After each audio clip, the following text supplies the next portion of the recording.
Yes. I have finally got one of my favorite people from one of my favorite groups. Welcome to the Sollu Kaburz podcast. Once again, Sollu Kaburz in Telugu means silly chit chat. Do you know a thing or two about Telugu, Mr. Devaiah I thought you were Bopanna? about to say, do you know a thing or two about silly chit chat? Telugu వస్తుంది నాకి మా when I was growing up మా ఇంటి దగ్గర చాలా తెలుగు వాడు ఉండారు so నేర్పిసుకొని ఉండాలి yeah like not bad. You sound like two people. One, my maid who tries to talk to me in Telugu. Two is that heroine from Kabir Singh's Telugu version, Arjun Reddy. Oh, okay. She's apparently the Mangalorean, so she talks like you, the Telugu in that movie. So I have seen the movie. Yeah. I've seen the Telugu one actually, just to see what the fuss was about, and I understood what the fuss was about. Totally. You were the lead writer from AIB. Yeah. Right. So that is the clickbait I'm going to use for this particular episode. And rest, would you like to just tell me about yourself for a couple of minutes for 2 marks for this placement okay. video? I basically am a Bangalore boy. I started. I'm a Bangalore boy. I've studied like all good Bangalore boys. I studied my engineering. Then I was like, this shit is not working out for me. So then I moved to advertising, where I joined as a writer, because back then in 2008, the only way a writer could make money was either he became a journalist or he joined advertising. So my dad is a journalist, and I realized that that's actually not a lot of money. So I joined advertising, and then I realized that even this is not a lot of money, and but somehow I stuck around. Then in 2015 is when I decided like I had enough of advertising, and it was just like one boring shit fest with just like egotistical clients. And were you one of those Veer Das character from Delhi Belly? Thoda 5% smile bada do. I to be honest, I watched Delhi Belly 10 years ago, so I don't remember. Oh, okay. Okay. But yeah, I'm sure if I think that would have been like my life. I think I've done 5% logo more. So yeah, man, it was a bad life. Not a bad life actually. 2008 to 2012, I really enjoyed advertising. It's like because it was good training in creativity, good training in discipline for writing, good training in meeting deadlines, good training in like telling yourself that, hey, nothing good is coming today, so I don't need to work. You couldn't do that in advertising. A lot of money is on the line. So so that way it was really good. And it's only after that I think I started getting a little bored of it. And in 2015 it was just like I was on autopilot. I was just like, okay, let's just see where this goes, and not too much purpose. And I was like, okay, maybe something will work out somewhere, I'll figure something out. And then 2015 is when I decided to move out and join like a YouTube collective, which was AIB then. And and then was there, and then that was a great run, good work. And after that, now I have with a bunch of friends started a company called All Things Small. And we're trying some new stuff to see where it goes and how it works. Your movie went to Cannes, your documentary. Yes, so the documentary Borderlands. The documentary we're producing like got shortlisted in this Goes to Cannes section, which is where they basically shortlist a bunch of work in progress films, which they think is really promising. For us to go there and pitch to merchants and pitch to film festivals about talking about our film. So so that's what's been up, and that's what's been going. Interesting journey so far though. And get white people's approval, but Sorry. I mean, dude, like I'm you just have kidding. everyone, yeah, everyone has to get white people's approval because see, till $1 is equal to 75 rupees or 80 rupees or 100 rupees, you have to get white people's approval in life. Do you have any idea the amount of living white people make reacting to Uh, Indian content and AIB in particular? Do you have any idea? Do you know yeah, about this ecosystem of white yeah, people? Like, oh my God, it's like, yeah. Yeah, I see that, and it's fun watching it, especially when someone is reacting to the videos that you've written to see if they get it. So to be honest, like when the videos used to come out, one of the most interesting things for me is to wait for like a JB Coy or one of these guys to react and just see how they find it. right. And reaction is a huge market, and yeah, man, like white people reacting to us is a genre in itself. But they're very smart, right? So they don't react to Kunal Kamra's stuff because it's like their fans will cancel the crap out of them. It's like I, to I I don't think they understand like Kunal Kamra's comedy so much because it's mm, very contextual to us. But see, at the end of it, everyone is a view whore, okay, mm, and a like whore. yeah, So if they think tomorrow reacting to Kunal Kamra's videos will get them likes, will get them hate, they will yeah, still do it because that will still translate into views. right, So nobody on the internet is there for being on the internet. right. Nobody is there for love of craft. Okay, that's a big fucking pile of bullshit. They are there because they want to be validated and they want the views. Isn't that the case with show business itself? 80% of Uh, it, 70% of it. Actors. I mean, not really, because Okay. I have seen and met and known people Hmm. uh, who are in it for the craft and they don't give a shit. If they genuinely don't give a shit, if people watch their movies, if the movies are doing well, they really don't give a shit. And like a lot of theater actors or people who do theater, for me, are that kind of people because you will never go viral with theater, man. Right. Like you will never, nobody is going to recognize you for doing theater. All right, like no one's going to be like, hey, you were in that play. If you did well, like I think 5,000 people might watch you if you add up all the shows where people Yep. might come if you have a good run, right?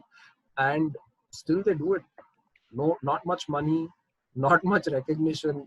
I think the only thing that goes for them is passion for the craft. So Right. yeah, they are they are like really good. Like, you speak of the theater actors, right? This, it reminds me of the article that you wrote for artists in the lockdown, right? About their life and their anxiety, the uncertainty, when this whole thing is going to pick up. How is it affecting you as a writer? Are you anxious about food and table stuff or things like that? I hope you're occupied, but just tell me about. Yeah. So actually, to be honest, I'm not like a professional writer anymore. Mm, I've started a company. I'm more right now a producer because that's what I wanted to do. I wanted to take a like a break from writing for bread, um, and also I realized as a writer. So I think I'm quite what do you say? I'm numbers driven. I go where the money is. I go where the views are. I go where the likes are. No shame in admitting it. So I feel this phase of my life, I need to go where the money is and build significant amount of wealth so that right. if ever I have to answer my calling of pursuing the craft for craft's sake, I have the luxury to do that. Uh, it is a privilege to be able to do what you love, and it is something that you need to earn to be there. Like either you need to earn or your father needs to earn so that you can like live off it and then practice your craft. Right. It's the Sorry, your same. question was if I'm affected, right? Yeah. So I'm, I mean, I'm right. I mean, right now, what is effect? So I feel um, I haven't had to move my house.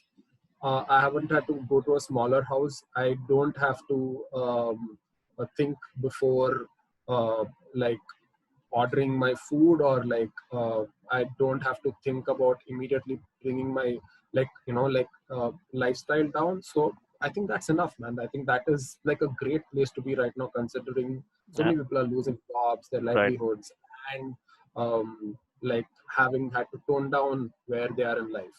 So I think I'm doing okay. Fair enough. So, like the first time I saw you, right? I saw Hmm. you in the Diwali podcast, Okay. and then I saw your photo in the placement video of AIB at the end, Okay. where they give a tribute to the list of people working at AIB who were once engineers. Okay. That Yeah. is where yeah. Do you remember that little montage at the Yeah. end, right? And then, Yeah. yeah, there, what are you, industrial engineer or something, right? Yeah. Industrial engineer, I think it's at 43% or something. Oh, yeah. So that, Yeah. and then from there, I read your articles on ARRE. That is the website. I don't know how Yeah. you Arre, pronounce that. arre. Array, right? That Yeah. is where I became your fan. Like your articles, it's like make Vijay Mallya CEO of Air India. Air India. It's not Yeah. innovation, ammavation, pursuit of online happiness. So, did you know? Did you had this cheetah in engineering? This writing, like you know, once a comedian said that comedian or funny writers are the ones who break down the world and bring it back in a weird way. Did you realize you had that cheetah back in the engineering days, or when did you realize that, yeah, you know what, I can do this shit? I mean, so like it's I think who's that, Steve Jobs said it, right? It's always easier to now join the dots, right? Like Right. when you're going back. So I mean, if I look at it, maybe there was, but at that point I didn't know it. So obviously in the college I was part of the Mad Hats team, and so that involved a lot of writing and like ideation and those kind of things. But I honestly, I have always, there was a long time, I think from when I was say like Mhm. 15 to when I was like say 21, 22, where I felt that I wasn't a good writer. I wanted to be a writer, but I wasn't good enough. Um, but I think that was because I felt that I needed to understand writing. I needed to be great at words. I needed to be good at grammar to be a really good writer. Brennan And Martin उठा लिए. yeah, so I didn't know the big words. I didn't know Okay. the rules of the language. So I thought all that was essential to be a good writer. But I think for me, my moment happened when I realized like that is bullshit, right? Like as a writer, words are not words don't make good writing, thoughts make good writing. So you need to have good thoughts, you don't need to have great writing. Like you just like how you talk is like how I talk is how I write. Okay, so I just go for thoughts. So when for that breakthrough happened is when I started getting more confidence. And I was like, okay, that is what I have to go after. I have to go after thoughts, not words. And so when I started doing that, I felt I started developing this new skill and knack of doing things. And I think that is what sort of maybe led to what I've been doing for the last few years. Right. Uh, Um, I heard from Tanmay Bhatt's podcast with the Beer Biceps guy, the Ranveer show. Yeah, He said that yeah. you applied for AIB thrice with three different names. Yes, why? I mean the story is not like three different names. So I'll tell you what. Like Okay. I once emailed him. Then I used to run.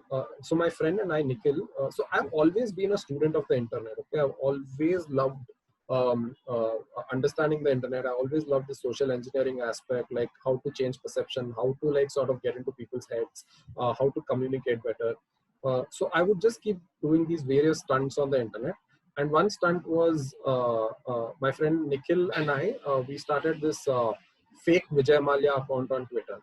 All right. So it was at the rate Vijay Mallya with an extra L, which people missed. So they used to think that's the real Vijay Mallya. and we would tweet stuff, and it would go crazy viral, thinking it was the real Vijay Mallya tweeting. So with that account, we used to just troll people. All right, we would troll comedians, we troll famous people. So I would troll Tanmay through fake Vijay Mallya, asking for gigs, writing stuff to him. I would troll like Rohan also. I troll a bunch of people, would get blocked by a lot of people. So that was one way. Then, of course, then I sent I sent a mail. Then one of the writers who first got hired, he sort of put in a word to Tanmay saying, "This guy is good, like you have to get him." And then I wrote my copy test, and Tanmay rejected it, saying it's not good. But then this writer said, "No, no, no, you have to, like, he's good. He's just like maybe fucked it up." So then he gave me another copy test, and and then I just he liked that one, and then I got it. So yeah, it took some time to get. Right, right. Is that the best time of your career? I mean, if AIB was still running, how long did you plan to work there? Forever, or did you always had a vision to like have your own path, or what? No, I think for me it was the best job Right, like ever, and I don't think there would be too many things that come close to it. And yeah, to answer your question, I would have. I'm one of those like lifers, so I think I would have stayed there till they kick me out. right, right. It's like, did you feel angry when it got closed, or did you regret that you could have done something to save that, or No, I what was mean your feeling? so the thing is, whatever happened was way beyond anyone's control. Like, and I was too small a pawn or too Hmm. small a brick to have made any difference. I wish I never had that control. So the was that? I mean, there was more than anger. It was uncertainty, and you can say it was shock, right? It was shock and uncertainty. So Right, when sort of shit hits the ceiling, the first thing you think about is your own life and how to right. sort of crawl back. And no matter how big a team player you are, I mean, I don't think you'll think of the team. You'll be like, the first thing is like, how do I get my life back in order? Yep. And yeah, that's what happened, and that's what I tried doing. You'll be, dark joke. You'll be like Sachin at 90s. So, but don't Yeah, arrest me. no such jokes. Yeah. We'll talk about that in a minute. Or Sachin at 194. That's Do you more know that when that's more like Dravid called him Dravid's back? fault, right? Of course not, dude. It was a team thing, and he had clearly told Sachin that we have to hit these many runs, and by this time I'm going to declare. So do whatever the fuck you want, get a 200, get a 300, do it, but within this time. And he did not, and it was a deal, and he called him back. Hence, always Sehwag's fan. He stepped out. Saklain He Mustak, got 294, the first Indian to do a triple hundred. He stepped out and smashed the crap out of him over long gone. yeah, but I think Classic Sehwag Jat or Jat. is. I don't know what his caste is, but Yeah. So I don't think Sehwag is not a team player. He's not a Sehwag player. I think he just has fun. He's just a fun player. He plays for fun. He doesn't play for team. I don't know what once this guy said, right? This commentator Ian Chappell, he said, "I love the way Sehwag plays. It's the most truest form of batting. It's like see ball, hit ball. Yeah. Yeah. True. Bowler को मैं क्या bowler को नहीं देखता ball को देखता हूँ." Yeah. Actually, yeah, that was his quote, I think. Yeah. Yeah, and yeah, what was the most challenging video to work on AIB? Challenging in terms of writing, number one. Number two, challenging in terms of the actual logistics to get it made. I think the hardest one would be Honest House Parties. Honest, I'm sorry.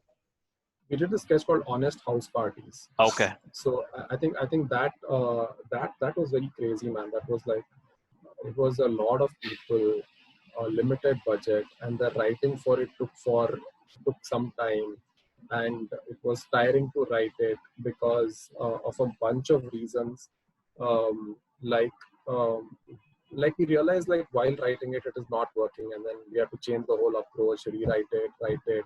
Just went into many drafts, and then, like, getting it made in 4 days with such a big, with so many people accommodating their time, their energies, the place. It was very difficult. Yeah. Right. And I was also reading one more post. Did you had very short time to do that Irfan Khan meme thing, the video of the, you just Yeah. had what, 4 hours to? So we wrote it in like 3-4 hours, Mm-hmm. but the execution, I think it took time. I don't know, because I never went to shoot that because I was busy with Mm-hmm. something else. Okay. Yeah. Okay. Who's your favorite person that you met through this occupation that you're in, right? When you just met him and just went, what? Like, I mean, I think there are quite a few. I think the most craziest top two. experience is I think like I've had like two moments where I was like little mind blown. One is like we wrote. I mean, working with Shahrukh Khan for 3 days. Uh, Two of which were in his vanity van. One was in his house. For like That uh, podcast thing. no, for like he was doing an event, and Okay. he wanted some funny jokes written for it. It was the filmfare, and yeah, so doing that was like crazy, man. Like spending time with him, seeing how his mind works, and then we got like an almost all access pass to the film fair. Like we were backstage, you can do whatever you want. So just like seeing that whole circus come together, and that was a crazy experience. Yeah, that was great. Yeah, and that was good. Yeah, Right. very good. But apart from writing for AIB and movies, right? You also write some strong opinion pieces on Facebook and in other social media Whoever that pays. humor, satire, everything. That is the one I was really interested to talk about, right? So you were talking about Shahrukh Khan, right? We all hate the Bollywood. We hate the rich, hate the Bollywood. But when we actually Yeah. stand in front of the right, we will be starstruck at the end of the day, isn't it? 100%. Like for me, like Like it's like I'm not. Alia Bhatt, we hate you this तुम्हारा nepotism भाड़ में जाए ये सब. But when Alia Bhatt or Ranbir Kapoor is in front of you, Hmm. we'll be like, So actually, I mean, I'll tell you, I'm odd. I don't know if odd is the right word. hmm, I'm fascinated. Like it's like this. If there is a circus, you're fascinated by the circus. right, You might you might not be like, you might not be fascinated by the elephant, but you're fascinated by the elephant going through a tunnel. Okay, so it's like that. So but with Shahrukh specifically, uh, one man, he's a genius, simply because I don't know any other guy's brains how he can process things so fast. And two, completely self-made outsider who's gone there and he's kicking ass, right? So you have to be in awe of him. Like I might not like, I might be like, hey, his films are shit right now, and what he does is like, might not be a big fan of, but we're super fan of what he's done in his life. So right. yeah, so like, to answer your question, fan of the fan of the circus, not of the animals. Right, because I just want I love the way you point at the inconsistencies of the liberal media sphere, right? The woke sphere of social media, Mm, which they have wonderful thoughts, no doubt. They mm, have some empathetic thoughts, no doubt, but they are a little inconsistent, right? Like for example, you were writing about the matchmaking, right? mm, So the way you pointed out that, yeah, no one will date a Uber driver. Like mm, we are we are all elitists at one point or mm, the other. It's just that our lines are different. mm. Yeah. So I think I feel that there is a massive misunderstanding of liberalism on, or like the liberal section on the internet. Like people mistake idealism for liberalism. All right, like there is no way you can be perfect. And everyone, the liberal section of the internet, generally looks for, I mean, they just make their whole content out of calling out people, including me. I'm like that. I used to be like that, and even now sometimes I do that. Okay, because that's my default setting.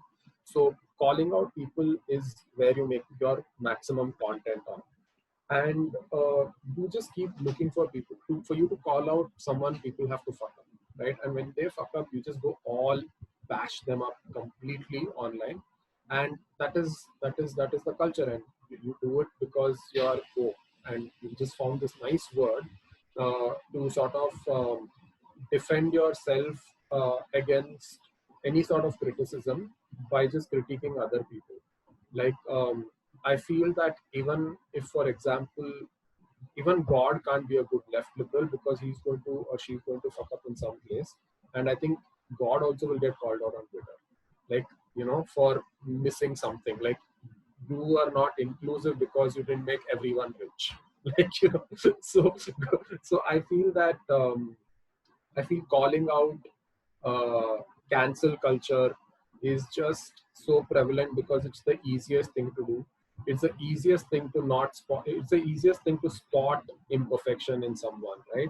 And it's the easiest thing to go after because it exists, and it is the fuel that will keep giving you. It is that cash cow. Imperfection is that cash cow that will keep giving you content, because everyone's imperfect, so you can keep calling out people.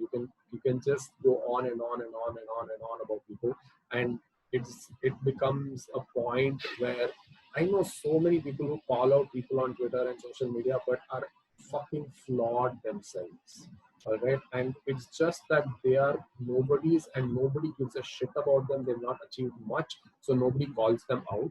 So you if you notice something, you always call out successful people, or you are punching up, right? So you just say, I'm punching up, so I can say anything against anyone who is above me, and you just go after them. So I feel that this whole cancel culture and calling out bullshit, this whole left liberal wokeness, I think this wokeness is being passed off as left liberal, and I think there is a big uh, there is a big difference in the both of them, and I think people mistake idealism for liberalism, and they just like go after imperfection. So yeah. But in their defense, right? In their Mm, defense, being a devil's advocate here, mm, they these successful people have gotten away with their unacceptable flaws, saying some shit for a long time, right? Now yeah. this internet gives the people, the common folk, to call them out, and it is a good thing. It holds them accountable in a way. So, for example, like, who knew that Clint Eastwood was a racist, Mm, right? So yeah. this culture gives us to call out people like them who have gotten away with that for a long time, right? So, Yeah. in their defense, right? So I feel if they have based their whole career and their whole success on that flaw that they have milked for a lifetime, Hmm. 100 they are repeat offenders. All right, 100% they get deserved to called out, and they get deserved to pulled down, right? But if someone sort of messes up once and then you just go after them, I don't think that's right. Like, recently there was this model called Santoshi Shetty. You know what happened? Okay. Uh, Hmm. she's a big Instagram influencer, Hmm. and she put out this post saying that it was a long post where she said that, hey, you know what, I'm really worried about everyone. I'm worried about you, and if you ever have any negative feelings or anything like that, please write into me. Please get in touch with me. I will sit with you guys one on one for like 1 hour and talk to you about it, because I believe mental health is important, positivity is important. And she said, towards the end, she said, but for a very small fee, we can do this. All right. So, which is wrong. Okay. Yes. Number two, she's not a mental health practitioner for her to be giving you therapy and charging for it. And Exactly. three, she's making use of an illness to profit off and benefit out of. All right, which is wrong. You call her out, great. Respectfully call her out, point her flaws, which the comment section did. And then she came out and apologized. I think the matter should end there. All right. So, but what happened is, even after the apologies, people went on and on in memes on her, just sat on her. And I think even now, on her videos, on her pictures, there are comments like this. So I feel like this for me is wrong. Right. All right. So I think this kind of cancel culture for me is wrong. As opposed to somebody else who has been just basing their whole life and encashing just on their imperfection, call them out. Yeah, they deserve to get called out. But mistakes deserve to be pointed at, and if there is corrective action, it deserves to be forgotten, is what I feel. It's like what it's my view, similar view. It's like cancel culture should be followed by redemption culture. Yeah, that's the saying. Yes, yeah, very true. Very, very So true. that is when cancel culture will do its actual job. Yes. But it's like, yeah, it's like it has cancelled some weird celebrities, right? So how do you feel when someone your favorite is like cancelled, like even for worthy enough flaws, right? For example, Kevin Spacey. That I was a Mm, huge fan of Kevin Spacey for his House of Cards, and he turned out to mm, be a, a, a molester, right? It's like, yeah. do you have any So, celebrities who fucked up your mind when you heard about them? For example, Michael Jackson was another example. mm. So, see, some those are not uh, flaws, right? They are crimes. Those are crimes. Yeah, So I think there is a big difference there. It is right. not. It is not an accident. It is not a slip Exactly. up. It Exactly. is a crime that he or she has been committing for years. Yeah. So I think they deserve the worst. Yep. So I think those are the people you have to cancel. Yes. Yes. uh, Exactly. and even his apologies, for example, Stacey's apology was, he didn't apologize. He came out as gay. Or he Exactly. came out as bisexual. Something like that, Conveniently. right? Long time. Yeah. Conveniently. And I think, I mean, I'm a, I mean, I definitely was a fan of his work, Yeah. but I I, don't watch him anymore. It's otherwise I used to binge Kevin Spacey's impressions on and on. You know, he was wonderful at impressions, right? If yeah, yeah. it's it's it's so weird. It's like, is this an impediment for you as a writer, especially a comedy writer, and Mm. especially the kind of comedy writer who touches on some dark humor every now and then? What is impediment? Sorry, Im- the uh, subword. I'm sorry. I'm just Manyata Tech Park is shooting me jargons. Obstacle. It's obstacle. Ha, correct. Yeah. Okay. Ha. So is this an obstacle for me? Like, So what is the obstacle? this are you constantly aware in your mind that I hope I'm not offending anyone when you're writing something funny? Of course, 100%, man. Like I will be in my mind making jokes about so many things, about so many people. Uh, I can't say everything that's on my mind. Right, Like, right. it's it, it, it get me cancelled Yeah, or yeah, it will yeah. get me fired. Uh, but I think that is how the mind works, right? Right, Because right, right. you can't filter your mind, and I don't think we should. You would have every kind of thought strike you, Hmm. and then you should use your judgment if that thought is worthy enough to be put out, or it's that if see, I'm not saying Yeah, like how do you decide where is the line? What is offensive? What is not offensive? It's like in the simplest possible words. I know it's not a simple answer, but hmm. So I think I think there are some things like one um, is it where, are you punching up or are you punching down? Most first question. Right? Are you making fun of somebody more powerful than you, or are you making fun of somebody who is, you are coming from a position of power and they are not as powerful as you? So Right. one, so you always punch up.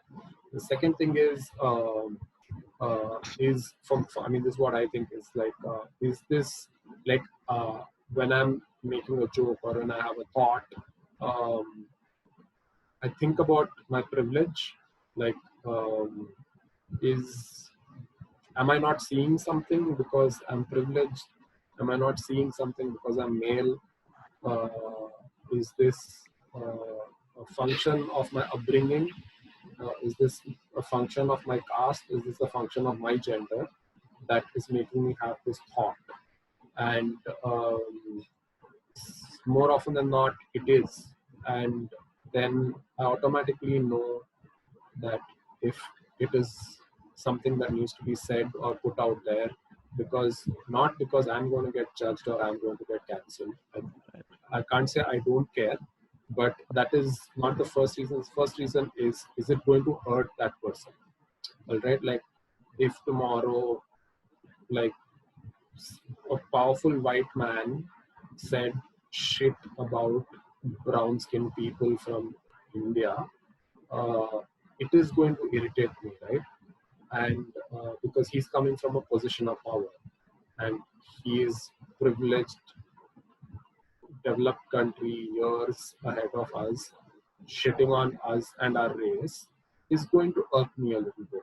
So I don't want to irk anyone when they haven't done anything to me, just because I didn't see that card that I have, which they might not have.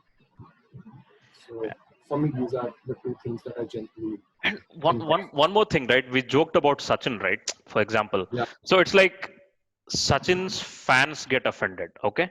Now Hmm. their argument is like, if someone jokes on your parents, will you keep quiet? Hmm. I'm like, how do I answer that question? I know the answer to that question, but how do I, you know what I mean, right? How do I? Yeah, that is just a judgment call. Like you want to get trolled and you have to be thick-skinned to take it, because that is where you are right. No, you're not. It's Sachin is like upper caste. He's male. He's had like a great Right, life. right. He's well off, and if he doesn't, he claims to be patriotic. But if he doesn't pay taxes on a car that he's got as a gift, he deserves to be made fun of, man. Yeah. So yeah. Can we take a look at a few uh, troublesome bits of comedy? I'm not picking the bits from India because you specifically warned me and I understood the FIR threat. So we're gonna go Sat Samandar Par and just can we just take a look, Yeah. 30-20 seconds look, just the bits that Yeah. that Yeah. we think it might offend a few people, and just have a little bit of discussion on that, if you don't mind. Sure. Yeah. I'll go ahead and share my screen. Just a sec. I feel like I'm in the middle of a status call of my IT project. The girl is 5 and the boy is 3.5. Nice. Congrats. What do you name them? Sophia and Jay. Jay was his compromise for some sort of Indian sounding name. Is it short for Jayesh or some shit? J Ram? That's a shit name. Why'd you do that to the kid? I might as well just call them CD Ram if you're gonna do that. I hope you heard that. Yeah. Yeah. When will that joke fly in our country? A joke like that, will it ever fly? Will we ever see an era where it will jokes like that will fly? So he made fun of like a person having a Indian sounding name, right? Yep. I think that's pretty okay, man. Like, I don't think that that is so offensive. Uh, I mean, especially because one is he's an Indian dude also, and so I like. I think if a comedian, like I can make that joke. My name is Devaiah Bopanna. Like what? Such a long Indian sounding name with so many syllables. So Right. I think that is fine. That Yeah, is fine that is for us, but yeah. आम जनता का क्या, sir?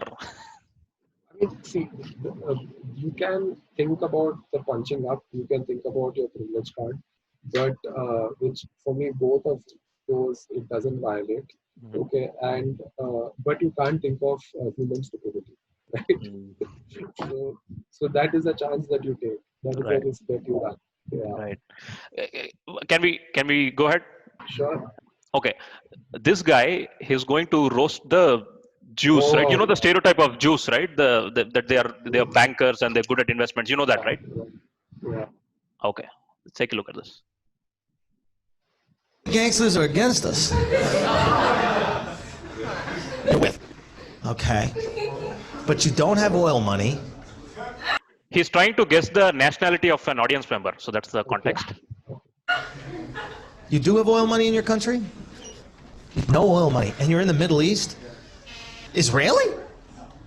Oh, they don't have any oil. Dude, you know how pissed off they gotta be about that shit?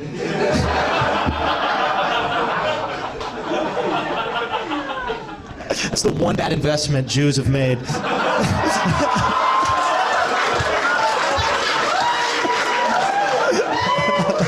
We'll take this land right here. This is good. This is fine. Trust me. This has got the ocean view. Everything you need. Oh, why would you want to be inland? What is inland? Nothing important over there.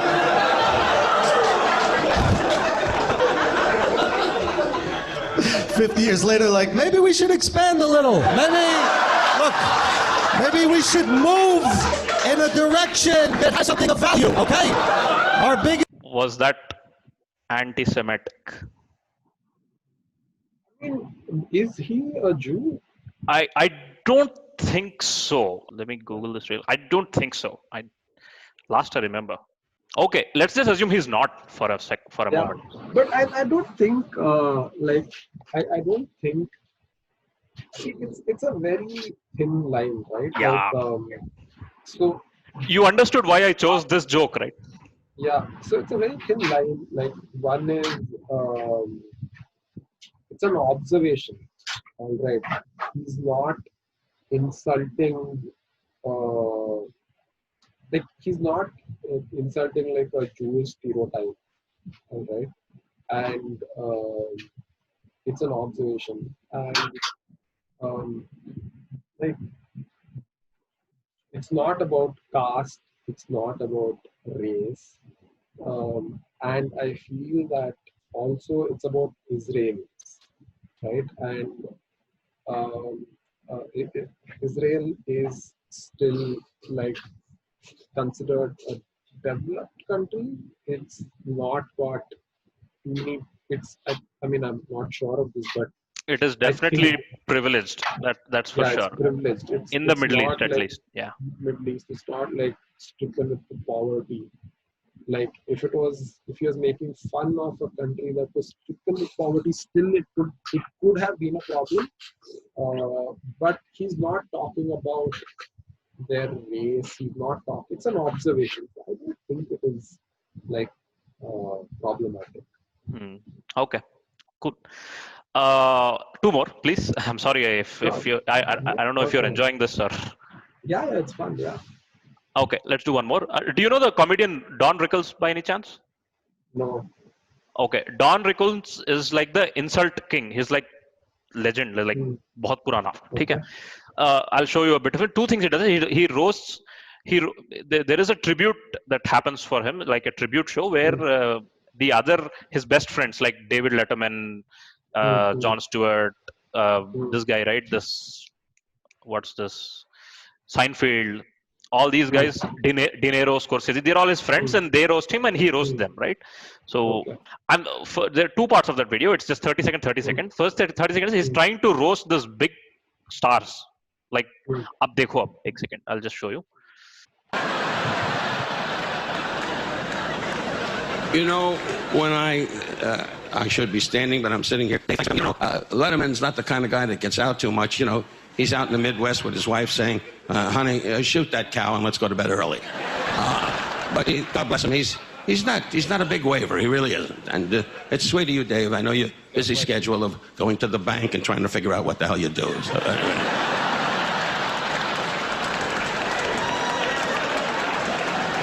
I am so thrilled as I look around the room that I'm the biggest name here. This is what This is what rocks me. It rocks me. I'll be very honest with you, all the performers, you were all marvelous. Really you were. And I will be all night saying how great you were, except De Niro was weak. But, no, Bob was a great friend. When I did Casino, he kept saying to me, and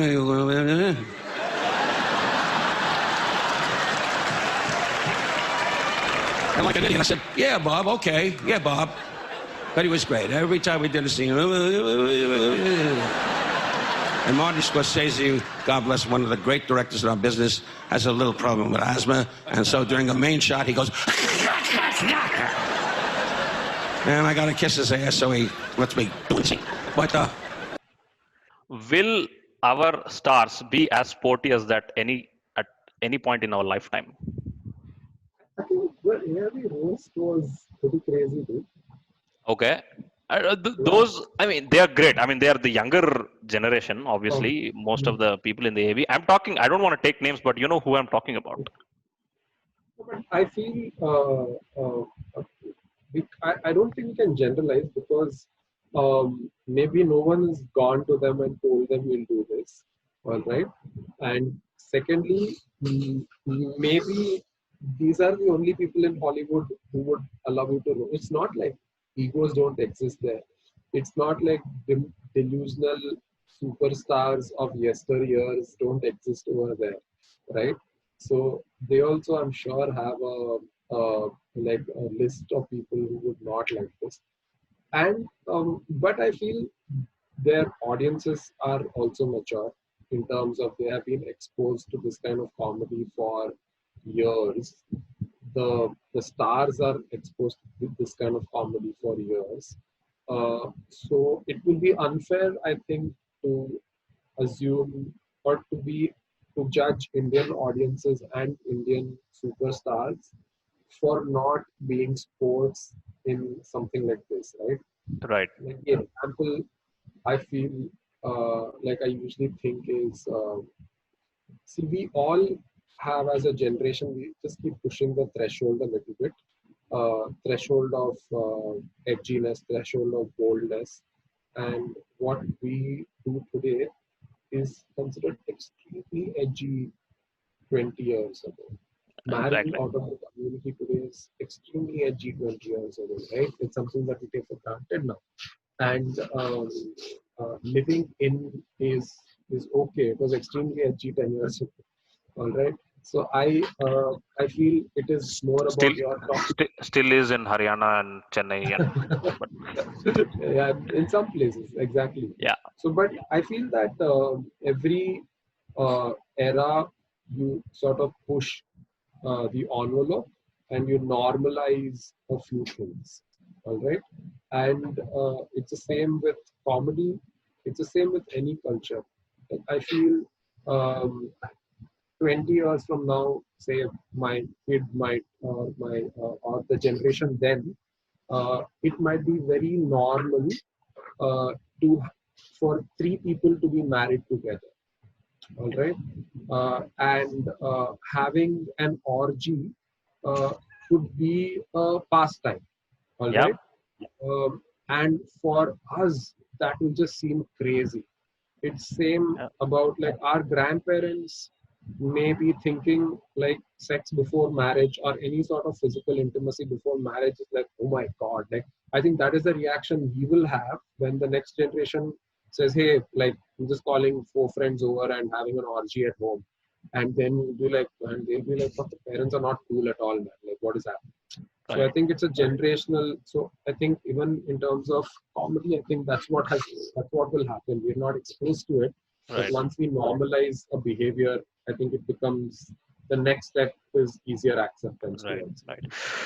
There is more tasty joke coming like in that particular video. I'm gonna share again. Let's see. I'm very curious to see your reaction for this. I look around this room and this is the home of the blacks.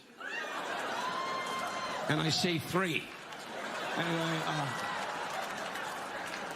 God bless you, black people. I love you. I really do. As you're laughing here, I'm sure one of you guys is up in my hotel room robbing me.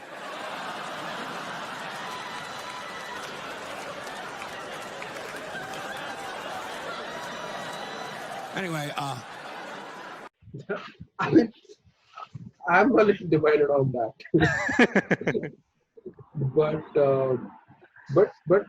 there, I mean, clearly he has an equation with them, and obviously their consent because it is a roast, and there is no boundaries, and any boundary can be blurred. So it's just a very edgy roast joke. But I wouldn't make that joke in a normal circumstance. Right. See, the context is he has been this legend for insult comedy only. If you take him all the way back from the 60s, right? Yeah. So Okay. Don Rickles has been the legend. I don't know if you have seen the movie Casino. He is in Casino, the Scorsese's I movies. think it's been a long time ago, yeah. Yeah, So so even some that time is ago, yeah. that is the context. He always says that every time he comes, like, I love black people, and I'm sure they're robbing me or something like that. But very few people can pull that off, and you're right. It depends on the depends on the Also, equation. dude, Yeah, how old is he? 80? Does he Yeah. really give a shit about getting cancelled on Twitter now? exactly, He's made his money. I don't think he's worried about his life. exactly. Two more, please. Yeah, two more if you don't mind. Of course. Yeah. Yeah. Okay, let's go. I'm taking you back to Russell Peters again. Where are the Arabs at tonight? Arabs in the house? Right. All strategically placed, I see.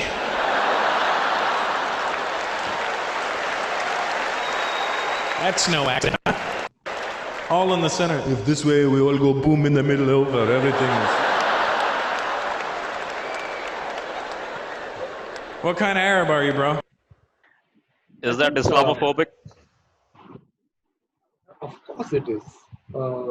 But it's just that, see, it's like this, man. I think, like with comedy, right? There is a little more of a license and a leeway, because you definitely know you definitely know this person is joking, and you definitely know people are laughing at the joke, and it's not that this person is the problem is if that person means what he's saying, right? And you know he doesn't, it's a joke. So I think the lines get a little blurred there. And also he didn't go after caste. He didn't go after religion. So I think that is a smart thing he did. He went after country. But I mean, we obviously know what it means. Right. So I think it's a combination of, it's a comedy show, and you definitely know the person is joking, and he's making a joke in an audience where you definitely know everyone in the audience also finds it funny, and nobody's taking it seriously in terms of, like, they're laughing. See, it's also the joke you make and the laugh you get. Where is the laugh coming from? Is the laugh coming from a good place, or is the laugh coming from a bad place? So I think it's a combination of these things. Right. Perfect. Yeah, but I wouldn't tweet that. You know what I'm saying? Yeah. The minute you tweet something like that, it becomes problematic, because there are a lot of people who believe that and will start RTing that, for that is what they genuinely believe, right? So I think it is something like that.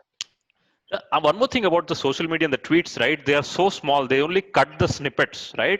What follows after that is a very long bit where he tells about the wonderful time he had going to Dubai and Lebanon and so on, right? It's followed by that. People conveniently cut what they want and make an issue out of it. Okay, one last one. This is going to be the most toughest part. I'm going to put you on the spot here. So let's go. Okay, one last. So this guy. You know who this guy is, right? Chris Rock. Ever watched his shows? Yeah. Okay. Yeah. Right. So he's just telling about Men vs. Women. Okay. This relationship is over. So what he's basically telling is what men want, what men cannot compromise in a relationship, what women absolutely cannot compromise in a relationship. Men cannot compromise on the sex. Women cannot compromise on the lifestyle. It's like it's on those lines. So it's up. He's about to end. Okay. So let's go. But ooh, I'm gonna do a girl for your birthday. No, you gonna do a girl every day. You better get some bitch in this motherfucker. Shit, now, I remember the first time I ever had a girl suck to come out of my dick and swallow. Oh! That felt so good, I could read Arabic. I was breaking down the Da Vinci Code. And right then I said, spinners or quitters. Spinners or quitters. Yeah, a lot of women in here grossed out right now. Ooh, come in the mouth. That's fucking disgusting. Fucking come in the mouth. You always want to come in my fucking mouth. Get the fuck out of here. You better call that ass-licking girl. You are not coming in my mouth. Fuck that. Yeah, half the women in here grossed out, and the other half are in loving relationships. Hey, I'm out of here. Y'all take that. I mean, see, I feel it's very weird to decode this. I mean, decode comedy like this because it is the person's point of view, all right? And he or she might not really give a shit about offense or offending someone, and it's just pure artistic expression. Now, with respect to this, I Will it be genuinely don't- cancelled? Will the feminist echo chamber come out and just go bang, bang, bang in today's world? I mean, This is an old video, obviously. yeah, but I don't know because I haven't seen the whole bit. And Okay. I'm just seeing a small portion of it, and I don't see anything wrong because he's talking about having sex. So, and there is nowhere, as he's spoken about, forcefully, like, getting someone to go down on him. He's just talking about sex, dude. And at least from the little that I've seen. And so it's a sex joke. So I don't know why it would be wrong to say this. Okay. So we have so far discussed about the liberal class, but the Bhakts and the right-wing class are a different species entirely, right? It's like, what is like, I remember one comment, right? I just noted this down here, right? When you wrote something on Holi, someone commented, "Are you Devaiah Bopanna?" Oh, yeah, I'm sure. I think Do you remember that comment? I mean, I might have put it on Instagram because I have this habit of. Oh my Yeah. that was weird, but that was funny. But Yeah. what is like the worst threat you have ever got on based on something that I've read? I mean, see, I don't remember these things, okay? Because one is, I mean, how do I say it? Like, you keep getting this on a daily basis, all right? And you don't remember these things because everyone's just warriors from the keyboard, all right? So it doesn't bother me, it doesn't hurt me because it is the easiest thing anyone can do. And if someone came to my house and said, "How dare you write something?" that is going to fucking make me shit in my pants. And I will remember that forever. But this is the easiest thing anyone can do. This is something even I will do, right? Like even I will, what the fuck? Like who do you think you are? Like you just go troll someone. But it's just trolling. You never got any credible, warning sort of DM or I get something a that lot you. of DMs, of Okay. course. Of course, like if I write like an article or something that is calling out. See, the thing is, having a thick skin is different thing, but do you? Which one did anything bother you so far? Something? Did anyone say something bothering? I have way too much self-confidence for things like this to ever bother me. Right. Like, Bother in terms of physical threat or something like that. Yeah. yeah, that obviously you get like scared, right? Someone's gonna Right. come beat you up with a Right. bunch of guys. That is going to scare you. But like I think comments on the internet, man, I've got way too much of self-confidence, way too much self-confidence for something like this to crash me or to crush me. But I mean, see, there is this thing, all right. Like, to be very honest, The maximum hate, all right, I've ever got for one single piece has been from people who have pets at home. All right. So I wrote this article about how if you have a pet at home, you are not an animal lover, Exactly. but you are just a lonely person. Like I said, you are conditioning a animal by with food to make it fall in love with you by because that's what you're doing with animals, right? Like that's like you are nothing but Kim Jong Un. There, like you are what that animal is going to eat, when it's going to piss, when it's going to go out, what it's who it's going to bite, who it's going to bark at, who it has to shut up. So you are like dictating every single aspect of that animal's life. All right. How can you be an animal lover if you have a pet at home and train it to be a good pet? Okay, and these are things that I mean, this is the fundamental truth. So, Right. um, you are basically hacking a living being to love you, all right, by blackmailing it essentially because, and it's your vulgar need to play God, all right, because you feel powerful. There is someone loving you unconditionally, uh, and you control that being's life. So obviously, like that deserves to be called out. So I wrote an article about this, and man, the amount of hate I've got, all right, and most of the hate comes from left liberal people who have pets at home, all right. Also, I mean, What was obviously their there argument? that I need to see counseling, that I don't have a heart, that like fuck my DMs was filled that day, and I think that they were so that was the thing. Okay, so I wrote this article.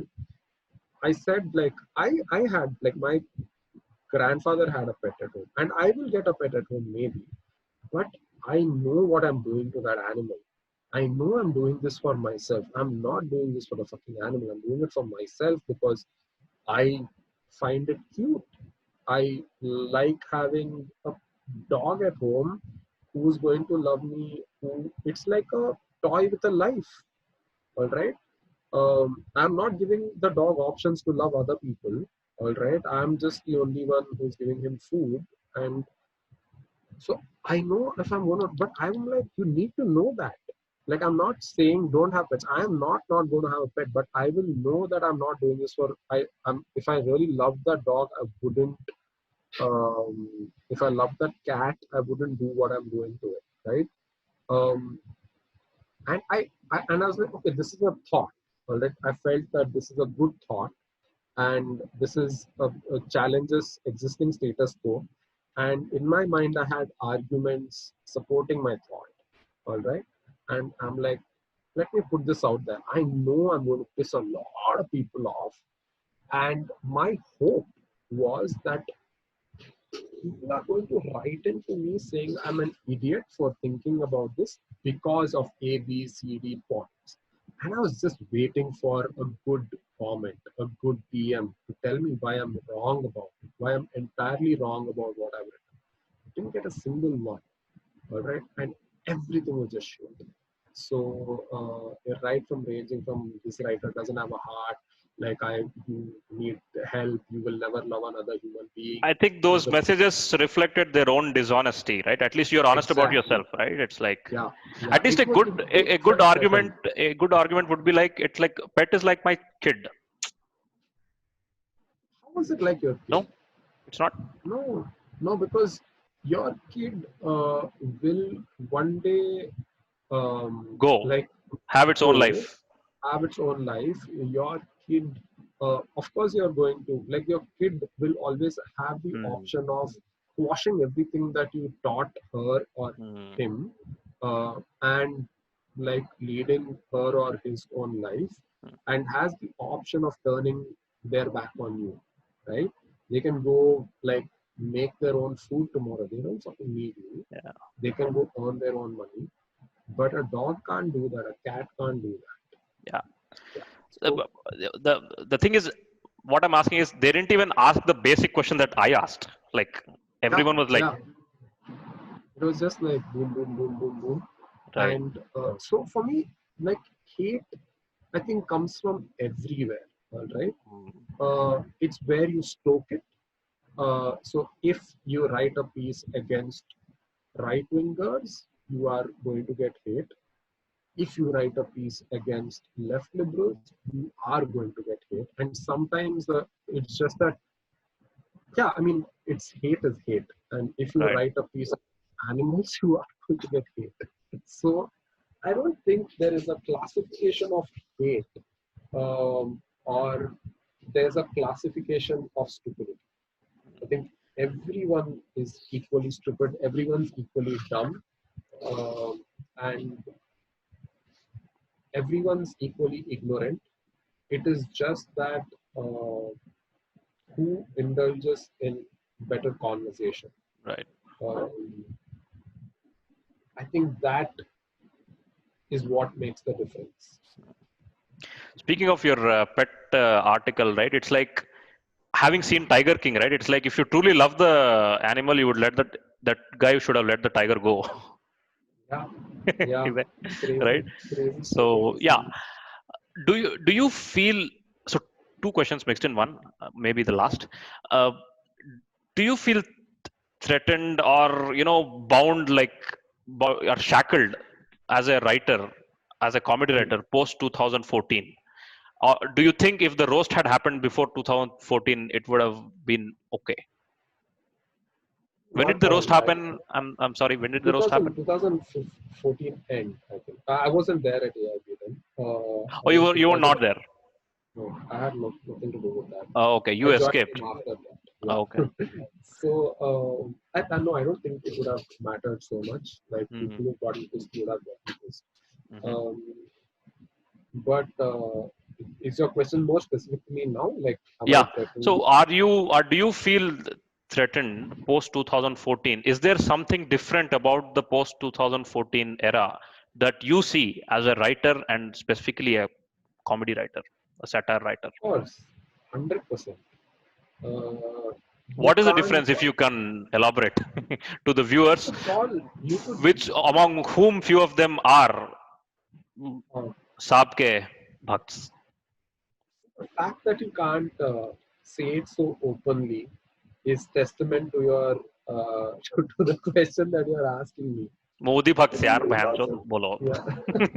In 2013, before that, you could. I mean, everyone's made so much fun about Manmohan Singh. Oh my God! Yeah. Yeah, you could make fun of Sonia Gandhi. You could make fun of Rahul Gandhi. You could say whatever the fuck you wanted. Nobody, like they would not, like nobody, no machinery would come after you. Also it's very important for us to remember that before 2014, the machinery wasn't invented still. All right, Fair so enough. we are not sure if people would have come after us online or not. Like online trolls weren't a thing then, so we're not sure of that, okay, because there's no data to support that. But overall mood, overall expression, overall like creative expression, you could really say what you want to I say. used to hear Manmohan, the quiet prime minister, every day, at least twice a day, every day. I've heard worse too. Yeah, It's a family show, so. So the thing is, there is fear anything, and you didn't fear like going to jail, at least. Like you could make fun of anyone. Like it wasn't like wasn't a problem at all. I always think, like, imagine if Kunal Kamra was a Muslim. Just for the, in post 2014, would he have the balls? I mean, he would have had to be a very brave man. Yeah, exactly.